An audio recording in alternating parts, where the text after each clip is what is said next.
I was the first Charles Simonyi Professor of the Public Understanding of Science at Oxford, and I write books and run the Richard Dawkins Foundation for Reason and Science, both the British and American versions of that.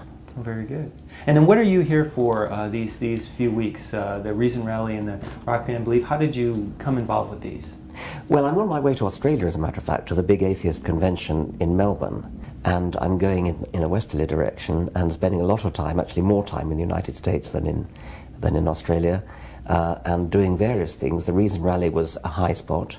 The Fort Bragg event is going to be another high spot, and there are various other fairly high spots in between. And I'm having a good time and enjoying it very much. Now, how did you find out about the situation in Fort Bragg? Now, Justin Griffith says that really that would never have happened without your help. And how did you find out about it and get involved?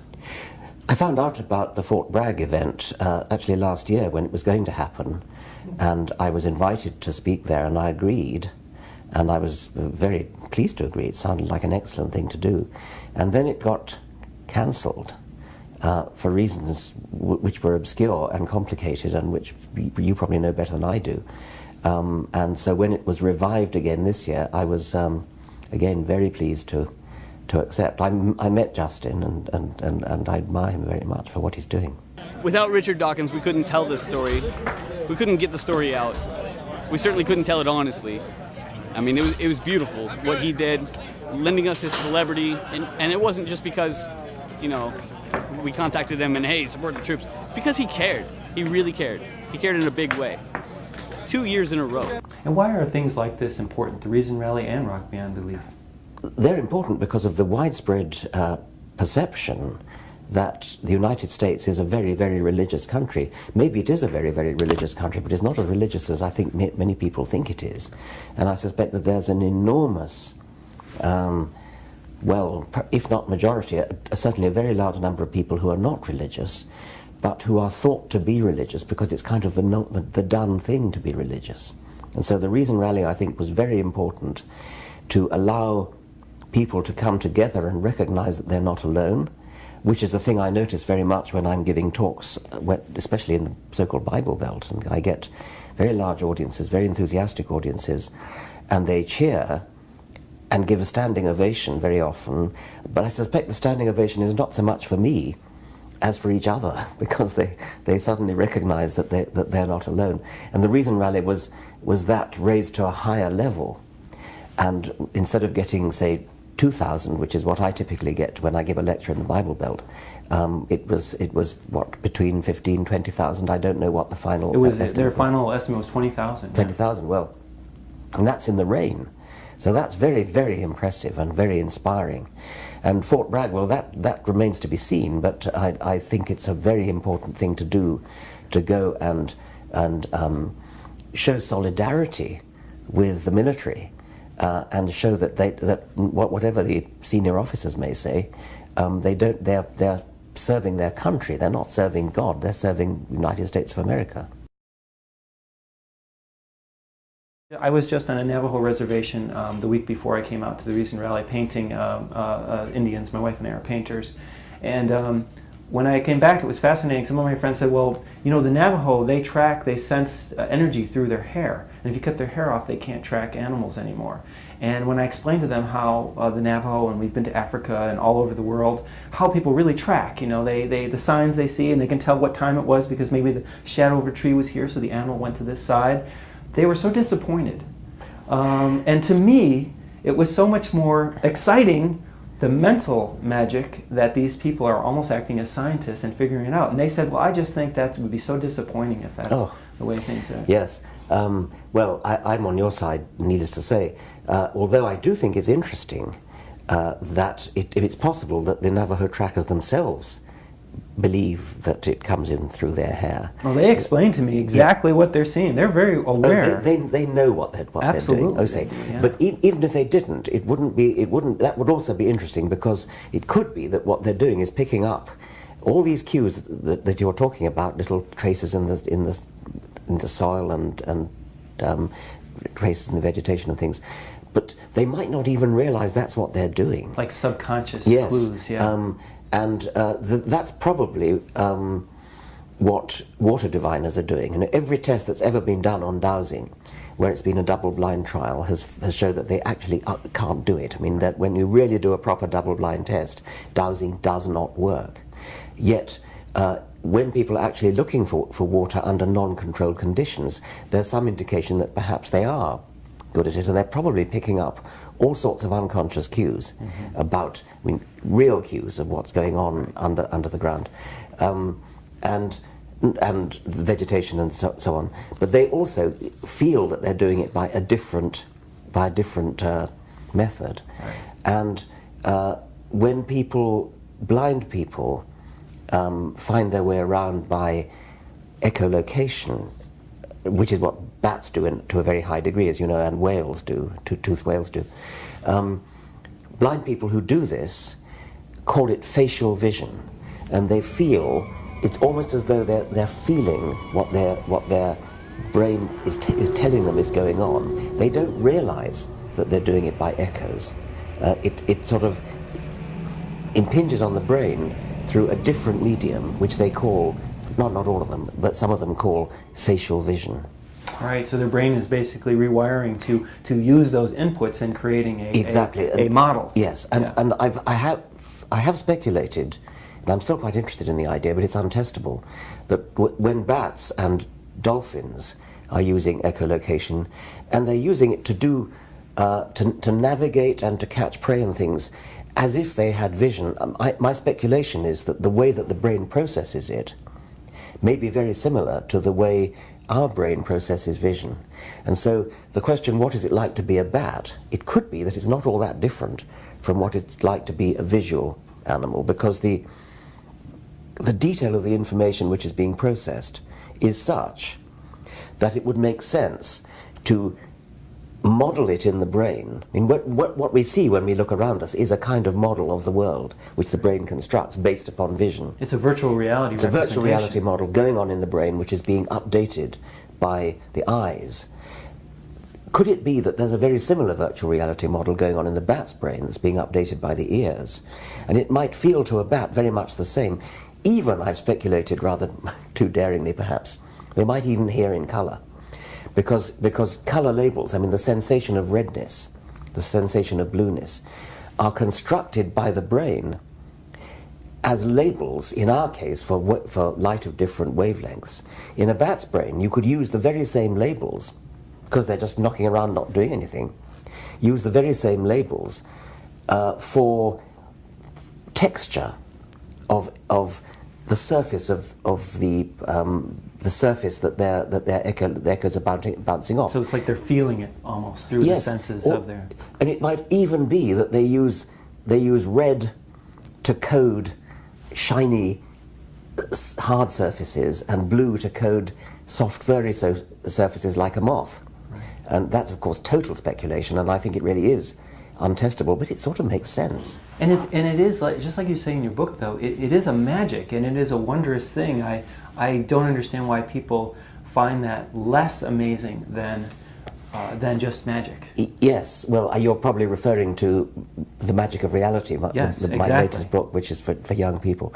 Yes, when you actually stop and think about what's going on in the real world, and perhaps the most magical thing of all is that we have evolved to the point where we can appreciate it and understand it, and that is magic, but in a really good sense, not in the sense of magic spells or Jesus walking on water and that kind of thing.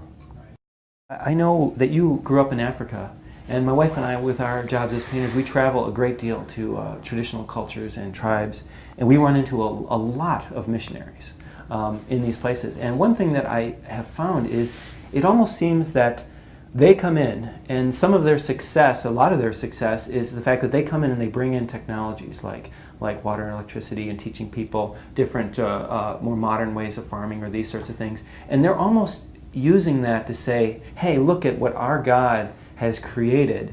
And so, you can get these technologies. The conversion to religion, are they using that almost taking credit for that when they really shouldn't be.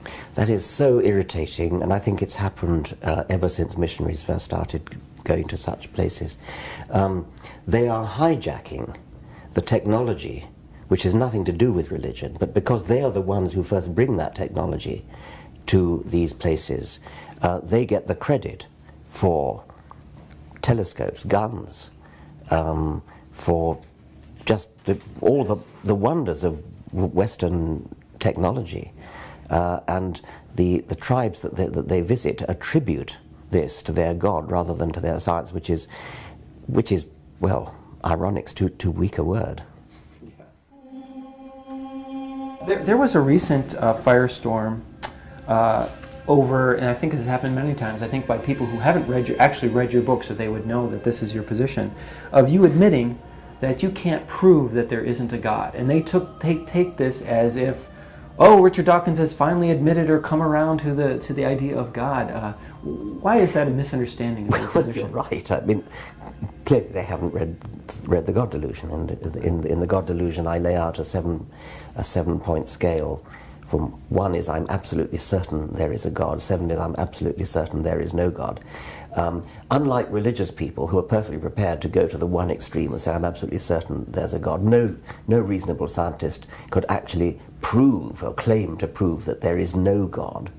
All you can do is say there's absolutely not a shred of evidence that there's a God, and therefore we are agnostic about not just the Jewish God, but all the gods, about Thor and Wotan and Jupiter and Zeus and Mithras and leprechauns and goblins and hobgoblins and every thing that any tribe anywhere on earth has imagined, and plus millions of other things that you could imagine. Yes, you have to be agnostic about just about everything, but the onus is on those who want to believe in a hobgoblin or a leprechaun or in Yahweh or Jesus. And when you thrust the onus on them, they've absolutely no evidence whatsoever. It's been convincingly demonstrated that countries where there are high rates of poverty and high rates of economic inequality are the countries with the highest rates of religious belief. Economic welfare and education are the enemies of religion. And this is true, by the way, if you look across the different states within the United States. Low education, high poverty, and high inequality tend to go with religion. You work that out, why that might be. Of people who are religious, the overwhelming majority have the same religion as their parents. What does that tell us? If you had happened to be born in Afghanistan or Pakistan, you would almost certainly be Muslim. If the Taliban fighters had happened to be born here, they would almost certainly be statistically Christian. And how we've been fighting Muslims for 1,000 years. I mean, it seems ridiculous. We're killing each other's children, and we don't even know why. The two religions can't both be right, because they contradict each other. But they could both be wrong. That's right. Make some noise!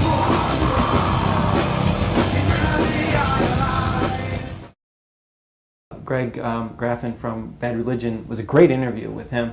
And he's a trained biologist himself. And he said that he didn't think that Westerners could ever really understand Chinese medicine. And that that didn't mean that it wasn't still true and valid, which to me, I didn't quite understand. It almost seems like a cultural, political correctness to not want to, criticize somebody else's medicine or something. I think that any claimed medical procedure, even if it's not based upon what Westerners think of as medical science, it cannot absolve itself from the need to demonstrate its effectiveness by, ideally, a double-blind control trial. So if Chinese medicine or homeopathy or acupuncture or anything like that can demonstrate its effectiveness in a double-blind trial, then we have to take it seriously. But it's one thing to say that Chinese medicine or any of these other alternative medicines have a different principles underlying them. They are not allowed to get away with having different principles for testing. There's only one way to test, and that's the objective scientific way to test. And this has been perfected in the double-blind controlled trial. It's not always possible to do that. It's a little bit hard to know how you would test acupuncture. I mean, it's a little bit hard to do a dummy. I suppose you could stick the needle in the wrong place or something as the control. Yeah, the control would be in the case of homeopathy, it can be tested. I mean, when you think about it, it's almost obvious that it can't work because the control dose and the experimental dose will both contain nothing. But nevertheless, if they insist on there being some memory trace in the water after it's been shaken, succussed with the active ingredient, so-called, then that is in principle testable by a double-blind trial. It's got to be tested properly before we take it seriously. Why do you think there is such a double standard where we are very rigorous, and even just average people, even people who are into this sorts of alternative things, they want to know that a drug is tested, and if it wasn't properly tested, they're going to sue. But then if it is something in the alternative medicine, they require none of that. The world is full of such double standards, and you're absolutely right. It sort of works in a funny kind of way because people like homeopaths have much more time. I mean, they're doing absolutely nothing. Their substances don't do anything, clearly. Nevertheless, we know that psychosomatic medicine works. We know that people can be cured by a confident doctor giving comforting words and saying you'll be all right, and giving a placebo. The placebo effect works. And so the double-blind control tests use a placebo to test a drug against, and that's what orthodox medicine has to do. Homeopathic medicines are nothing but placebos, and we know placebos work. And we also know that part of the placebo might be just simply sheer time spent with the therapist. And a real doctor is busy, doesn't have the time. And real doctor, you go quickly in, he writes a prescription, and you're out. But a fake doctor, like a homeopath, has time to give the comforting words and so on. And so it might actually be effective for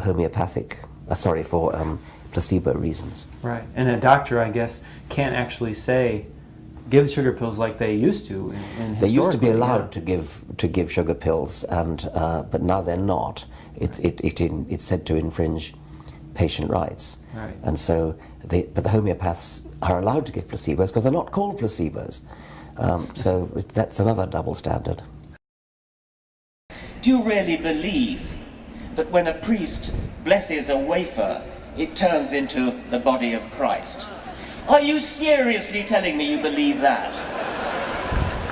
Are you seriously saying that wine turns into blood? Mock them, ridicule them.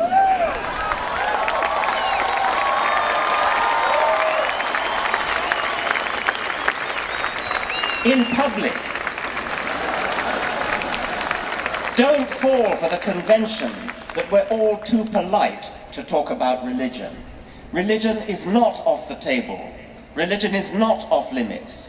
Religion makes specific claims about the universe which need to be substantiated and need to be challenged and, if necessary, need to be ridiculed with contempt.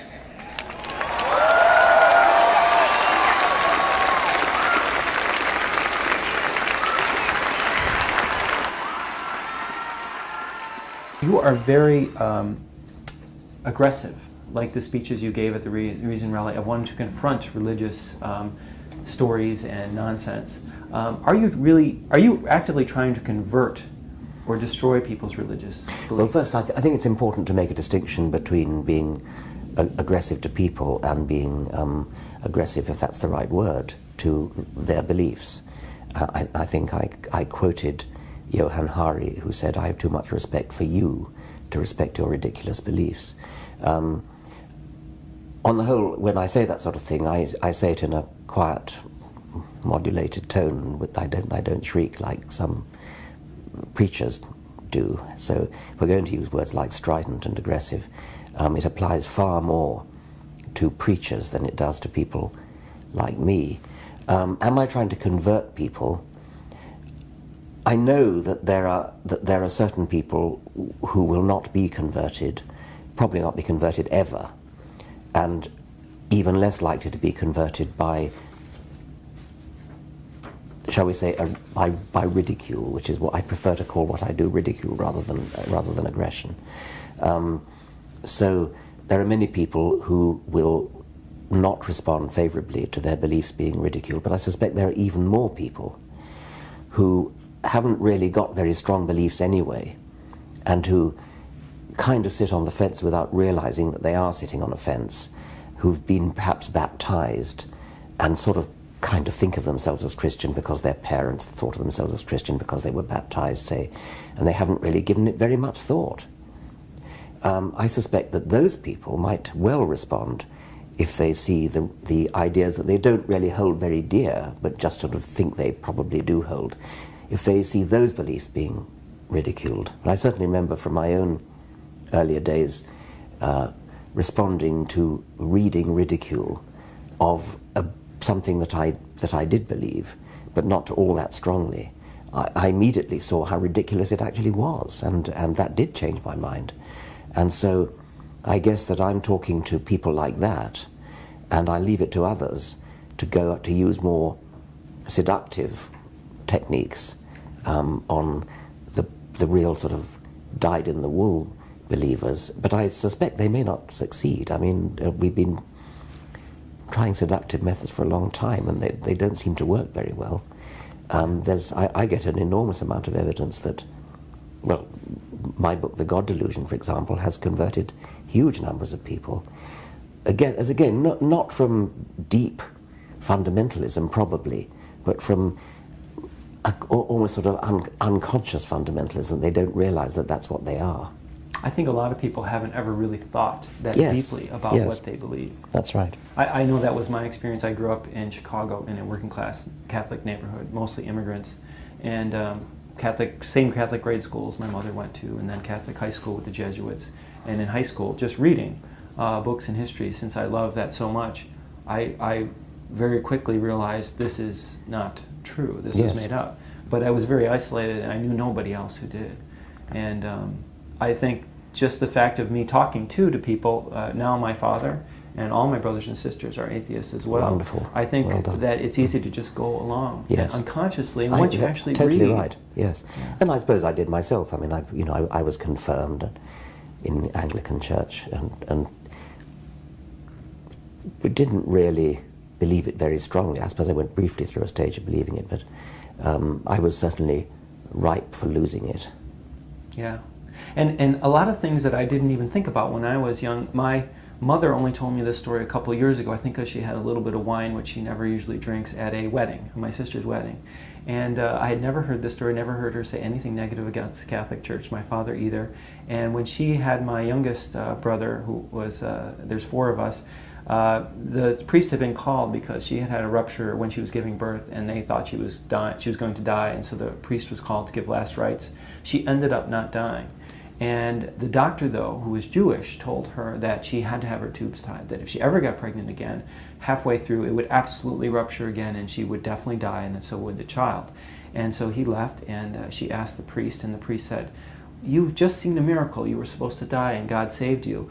You cannot do that. It's against the church, and if God wants there to be a miracle and you to give birth again, he will heal you. If he doesn't want you to get pregnant, you have to leave it in his hands." And so she said, "Okay, I guess that's what we have to do." The priest left, and then my father, my mom said she'd never seen my father get so angry or had never say anything against the priest. He said, "That is the most ridiculous thing I've ever heard in my life. You are having your tubes tied. We're not going to have a family. What is this priest thinking of, leaving a family of 4 children with no mother?" And so she did, and she never had pregnant again. But it made me realize, had my father not been there, had they both been as trusting as my mother, I probably would have grown up without a mother. So that's a shocking story. Yeah. I mean, that is truly evil. That priest is evil, not as an individual. He's indoctrinated by an evil doctrine. The Roman Catholic Church, I think, is the 2nd most evil organization in the world. yeah. I mean, it's amazing to me because I know that the priest really believed that. He thought he had been the president of a miracle and really believes in miracles. So he, you know. You've told that story, and this is going to be made public. So I guess your mother doesn't mind that story. I asked her if it was okay. Yes. She said she didn't want to tell it, but that she was okay with being told. Yeah. Because I do think that's a story that should be very widely propagated. It's yet another example of how wicked the Roman Catholic Church actually is. Well, because people are always saying, well, you know, so what? Why are you so adamant about it? Because it doesn't really do any harm. Religion's good anyways. It gives you morals and this sort of thing. And I have seen a lot of personal examples in my own life and friends of mine, and I have seen true harm that it's caused. That's why I'm doing this, you know, even though this isn't what I normally do. It's really, over the years, more and more things have added up to really see how it's harmed people. Yes, it really does. But the other thing is how horribly widespread is the myth that you somehow need religion to get your morals. I mean, if you just think for a moment about that, it's obvious nonsense. You don't get your morals from religion. Well, you better not get them from, you certainly better not get them from the Bible. Heaven forbid you get them from the Bible, or the Quran, even worse. So you don't get them from the Bible, and in any case, why would you? I mean, are you so devoid of moral sense that you actually have to go and read a book to see that thou shalt not kill? One of the questions I ask people is, would you do what Joshua was ordered to do? Would you kill men, women, and children if God ordered you, or your own son, or own child? And almost everybody, there was one or two that didn't, said that they would, that if God gives an order, you must follow it. Yeah. Joshua did the right thing. But even Hare Krishnas, they have stories like that in their Bible. They said if Krishna would order it, they would do it. So did Muslims. So did Mormons. All the different groups had, it wasn't just Christianity. It was fascinating how this blind belief. And you have this on film? Yeah, that was in my first film, yeah. Which is called? It's called In God We Trust. We'll give you a tape of it, yeah. In God We Trust. Well, let's give that lots of publicity, because that sounds an amazing set of stories. If you were in Joshua's place or in Abraham's place, and God, and you knew this was God, and He ordered you to kill all the men, women, and children of the Canaanites, or to kill your own child, would you follow that order? You know, I hope I'd have enough faith to know to follow that. You would, yeah. And that's a serious thing. That's when you're really putting your faith on the line. Now, for me, it would be difficult. Just like it was difficult for Arjuna. It would be difficult for me to go and kill all of my friends and my family members and my grandfather and my teachers, who are, you know, respectable people, who are, you know, good people. That would be really hard. It's a question of being actually surrendered. These are people who depart from their innate moral sense and from the universal moral sense of a 20th or 21st century person, because they find that in their Bible it says something, and then they say, yes, if God ordered me to kill my son, I would do so. Goodness. So if you're at the direct command of God, then that's the end of the story. I traveled the last 3 days of the world with the May 21st group, Harold Campion's group. Oh, yes. So I traveled in their motorhomes with them for the last 3 days of the world and filmed them, proselytizing, converting things. I came away from it extremely sad and depressed because so many of these people had quit their jobs. They'd spent all their money in this effort, knowing that this next day would be their last day. I find it very hard to rustle up any sympathy for them, I must say. But that's how I felt at first, and then when I met them, though, Yes. they had brought their children. That does make me sad. It was very sad, you know. That does make me sad. This teaches you about God and the rapture. When God comes, the people who are saved, they're going to go to heaven. And the people who aren't raptured, they're going to stay here and suffer the 5 months of judgment. And probably the idiot who led them believed it sincerely. He did. Yeah. Harold Campion absolutely did, yeah. It's like the, you know, sometimes people are purposefully taken advantage of. When I was in art school, this is like 25 years ago, that was one of the times that it really came home to me, because there was a girl who, her mother had given all of their savings to Oral Roberts when he did that thing and said he needed money. She had to leave school because she gave all her money to him, and that is, I think, because I didn't have real bad experiences, and I didn't know about my mother's story at that time. I didn't have any bad experiences with the Catholic Church, so I kind of saw it as a little bit of just, not really harming anything, kind of a community organization. But when I started to see stories like that, I really realized, wow. Yeah. The gullibility of people it never ceases to astound me. P.T. Barnum, was he the one who said there's one born every minute? Right, a sucker born every minute. Sucker born every minute. And it seems so easy. All you've got to do is set yourself up and call yourself reverend, right. and then ask. I guess you won't get many people, but you get enough. You say, give me your money, and some people will. And that gives you the money to, boost your opportunities to ask yet other people, give me your money, and then you get more. What do you think of the universality of this? I mean, it's so widespread. I mean, is this something that we will ever overcome, or is this just something that is in our mind structure? I just don't understand it. I mean, nobody that I know would be that stupid. So where do these people come from, the ones who will actually hand over their money to an obvious con man, an obvious charlatan? Maybe they're prepared by childhood indoctrination. You're taught as a child to believe in the supernatural. I don't know. You better strike that. I mean, I'm just talking as an amateur. It's okay to say you don't know. That's one of the things, actually, that I love about your books, where when there are things that you don't know, you say, I don't know. That's not something I come across when I interview the religious. No, no, but it is very baffling. I can sort of understand childhood indoctrination persuading people that they're going to live after they die, and persuading people they better be good or they'll go to hell. Even that demands a pretty heavy dose of gullibility.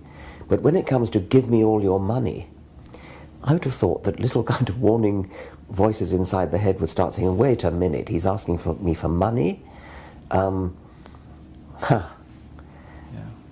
Wouldn't you smell a rat? I mean, wouldn't you think this is a con man?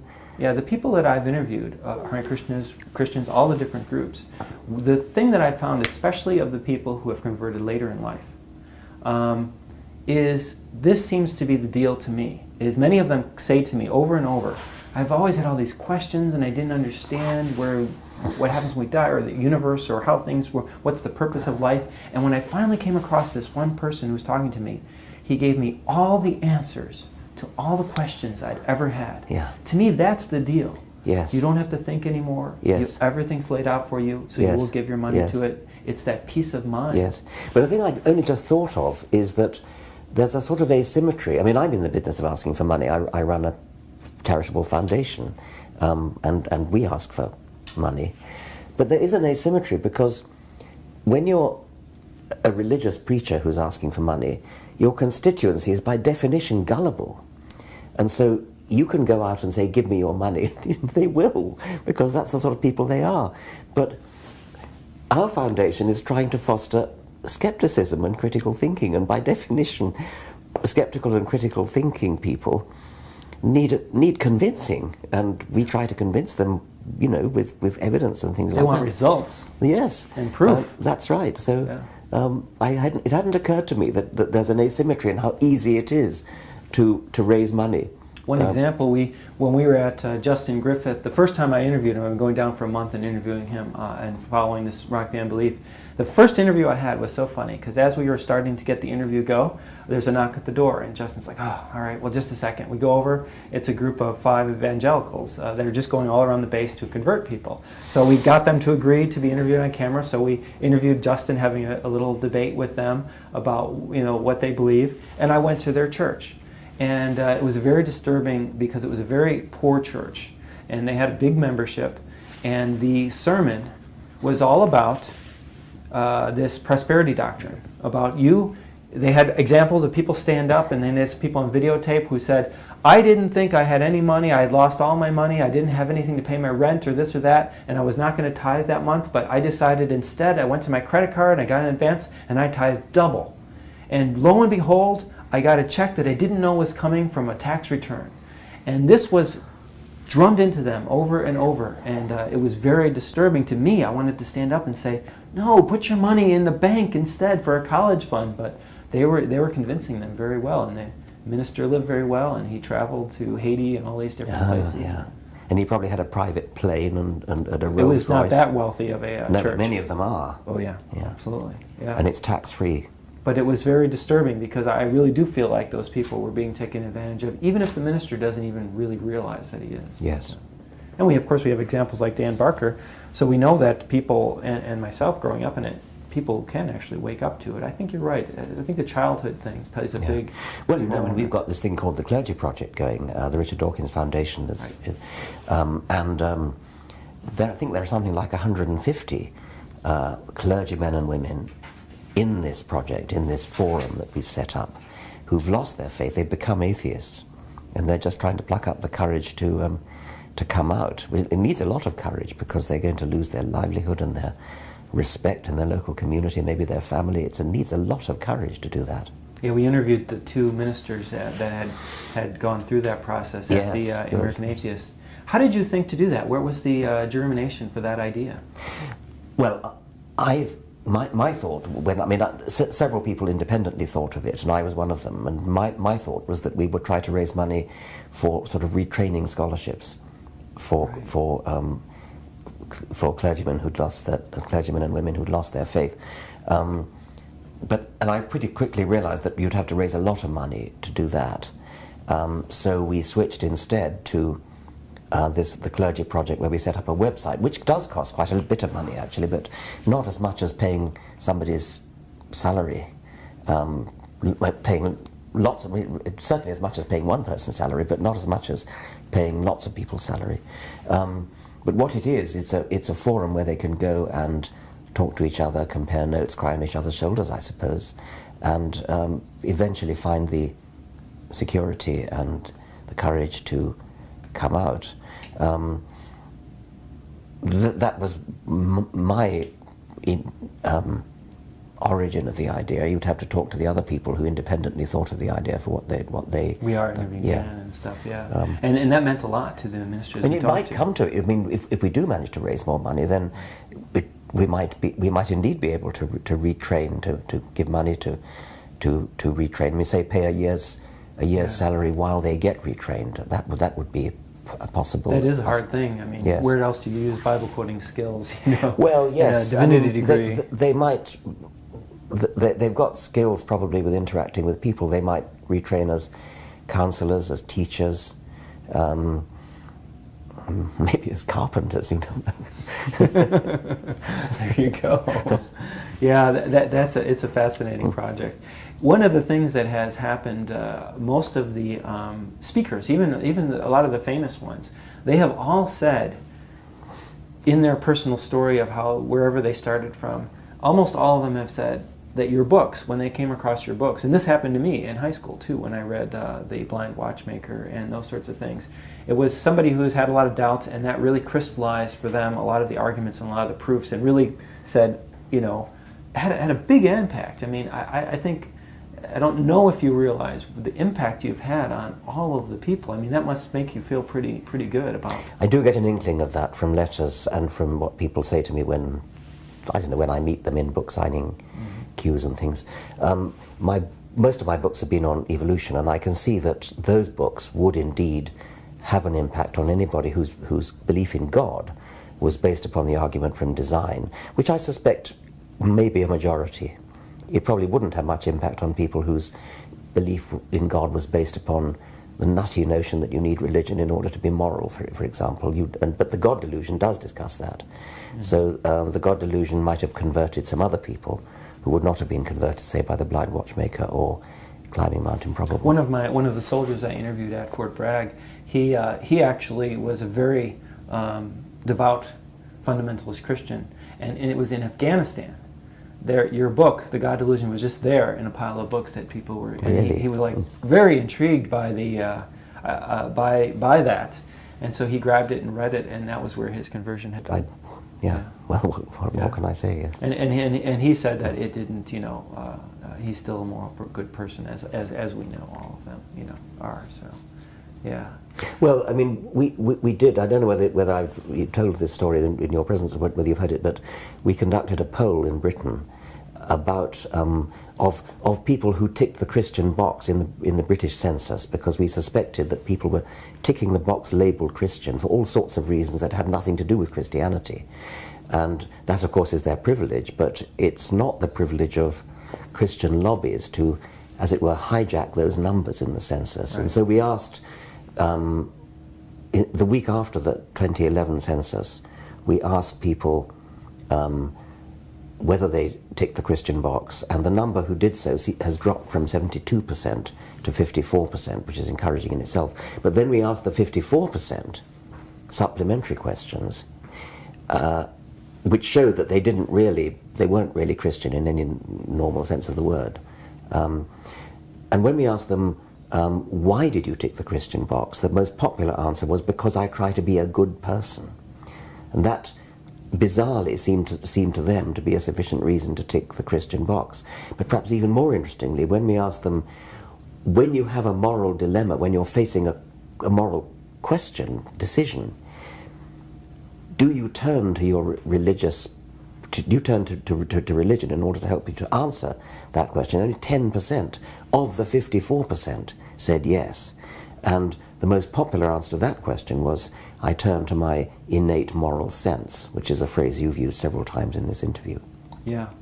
Yeah, it's fascinating. When I have interviewed a lot of the religious groups, even the hard Christians and all of them, it does seem the one universal tie I've really seen between them is their hatred of atheists. As the religious groups of this world argue with each other, irreligion and atheism is taking over. And we see that in pornography, in drug abuse, in broken marriages. We see so many symptoms of godlessness in this world while the so-called religious people fight with each other. This is a problem. The Hare Krishnas spoke, a lot of them I interviewed said religious people should unite because atheism is threatening to take over, and immorality and pornography, put them all together.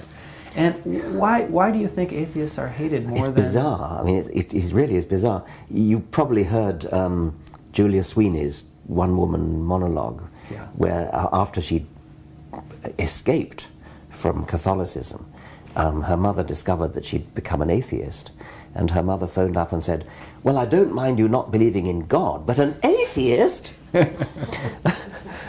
So the word itself does seem to, I mean, obviously people don't actually know what it means, right, but certainly... Many of them say it's a religion. I mean, yes. Why is it not a religion? Well, various people have said, like, you know, baldness is not a hairstyle, and what?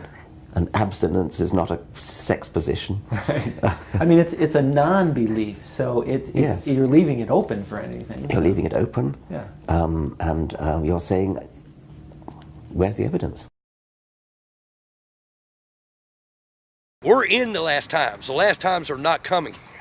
We are in the last times. I mean, it's already started. Oh, that's a good one. I'm a big-time end times prophecy student. The end of the world. That is something, too, that it seems like all the groups that I've interviewed are so excited about. I mean, I'll ask about end times, or I'll ask whatever the groups are, and they just light up. Oh, I love talking about that, they'll say. Why is that such an attraction? Even non-religious people are now with the Maya calendar. Well, that goes back to the early Christians, and if you read the New Testament, realizing that Paul and the Acts of the Apostles and all those parts of the New Testament, it all makes sense when you realize that they thought Jesus was coming back in their lifetime. Right. And he hasn't come back yet, and but that still excites people. Well, I suppose if you believed that Jesus was coming in glory out of the clouds to the sound of trumpets, you would be excited about it. And as we've seen, people can believe just about anything. I mean, people believed that charlatan who said, he wasn't a charlatan, that idiot who said the world was going to end whenever it was, May the something... May 21st, May the 21st. Why the excitement for it, though? Why are they so... Oh, because they're going to go to heaven, and they're going to be able to gloat over all the other people who go to hell, which also has an ancient tradition in Christianity. One of the church fathers, I think it was Tertullian, said something like, for the satisfaction of the saved, they are permitted to witness the sufferings of the damned. Right, that's their entertainment. That's their MTV, I guess. Yeah, and that is funny. Nowadays, I don't know where this came from, but everybody is constantly quoting to me that knows I'm an atheist and are Christian. They're constantly saying, well, you know, there won't be any atheists in hell. I guess meaning once you're in hell, you'll know that there is a God that obviously wants to torture you forever. So. Yes, that's a little bit like, no, it's not really like, but it reminded me of a quote I read yesterday by somebody called Gregory House, who I later discovered was actually a fictional character, but never mind, it was a good quote. He's something like, if you could reason with religious people, there wouldn't be any religious people. That's a very good quote. There's been two sides when we've talked about this with the different speakers that I've interviewed at these events.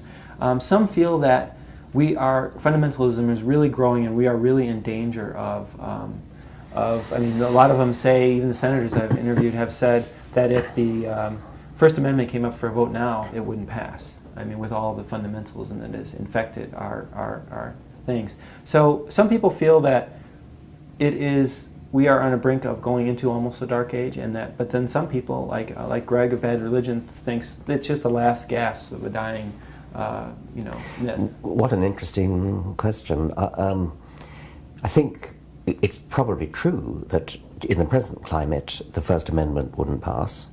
I mean, the present Congress being dominated as it is by I suppose partly by just people who kind of, anything Obama wants we vote down. So I think it's probably right that the present Congress would not pass the First Amendment. I'm only an outsider. I mean, I'm a witness to what's going on in the United States from outside, and I visit here quite often, and I read the internet. It looks to me as though the country is kind of splitting into two. I mean, that you've got the sort of benighted, ignorant, prejudiced sort of Tea Party wing, and then on the other hand you've got the educated side of America, which is the most educated, civilized country in the world, if only it wasn't for the other half. So I don't know which side is going to win, but history in general is on our side. If you look in the long sweep of history, you see a general trend towards improvement. There's a bit of a sawtooth to it. It's not absolutely uniform. It goes up and down. And under George W. Bush, there was a dip down. But over the timescale of centuries, the trend is in the right direction. Yeah, the thing that worries me the most is I see science creating things like nuclear weapons and maybe eventually biological weapons and things. Those seem to be only possible to actually control if countries are not fundamentalist religious theocracies and stuff like that. It is a major worry that when atomic weapons were first invented, only the most technologically advanced nations were capable of developing them. And as that becomes progressively easier, then they could fall into the hands, and biological weapons could fall into the hands of fanatics who actually want to die, so that the normal restraint of blowing up the world is not there, because if they have a sort of apocalyptic theology where they positively would welcome the world. I mean, the people who are obsessed with the book of Revelation and who see the conflict in Israel as being foretold in the book of Revelation, as necessary to happen before the final return of Jesus. On the one hand, those people would not have the normal deterrence against releasing a horrible apocalypse. They want an apocalypse. On the other hand, we have people in the Islamic world who, for their own reasons, they want to die a martyr's death and go to a martyr's heaven. So the normal deterrent, the normal restraint against unleashing Armageddon doesn't apply to such people. So I do think it's a serious possibility. Martin Rees, the then President of the Royal Society and still Astronomer Royal, takes a pessimistic view and thinks that we may go extinct in the 21st century because of some such catastrophe of a weapon of genuine mass destruction falling into the hands of a religious nut who he doesn't put it this way, but who actively wants to die.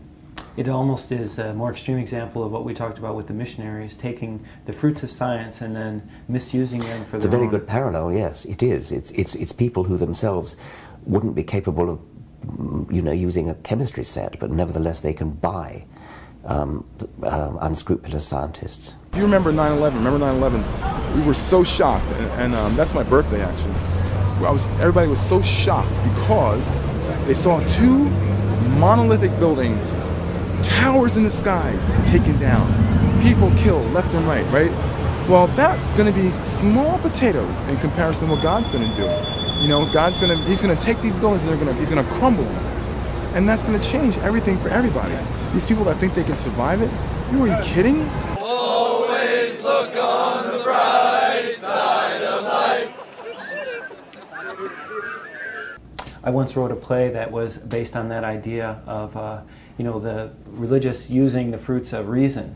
And it was based on a scientist who invented a basically immortality pill. You were asked that question, so it was it's a fanciful story. But he decides to give it for free to the world under the condition that you sign an immortality contract, saying that you will forswear superstitious beliefs like religion. Yeah. And the idea was, will people make this deal? And you have to take it every week, so you'll be cut off if you go back to these superstitious beliefs, saying why these are created by reason and not superstition, and so if you don't reject that, and I don't know why you'd want to take it if you want to go to heaven anyways. Yes. And so it kind of turned on the head that idea Yes. of the deathbed conversion. So Yes. do you really believe in what we've told about heaven, or would you rather go with science? Yes. I think it's pretty clear actually many of them don't really believe it. I mean that's clear to me from the fact that when they're given a death sentence, say by a doctor, they don't jump up in the air and clapping their hands and say oh goody. Right. I mean, that's what all the religious people I've asked that question, would you take such a pill? Yeah. They all say no, because I want to go to heaven. But of course they know there's not a pill. Yes. And then if I ask them, well, then why did you get your heart surgery or this or that? Yes, They find reasons, but Well, thank you so much, Richard Well, Dawkins. thank you. Yeah. That was fantastic. Okay, we finished now? We're all done, yeah. So let me turn this it off. occurs to me that so much of, I've learned a lot. So much of what we've got. If you could experimentally educate children in critical thinking and just break the cycle for one generation, religion would be dead. I was never brought up in a religious household. In fact, a couple of years ago I wrote a book called Anarchy Evolution, and in that book I sort of outlined the two disparate elements of my life, punk rock and academic science, and the interweaving of the two through my own personal evolution. And I point out how my family never taught us, my brother and I were never taught the traditional stories of the Bible. So we never had any kind of understanding of what most kids get brought up in Christian society, at least, the story of Jesus and all that stuff. And yet, my parents they're wonderful people who are have outstanding ethics and great moral values, and that's what got passed along to us.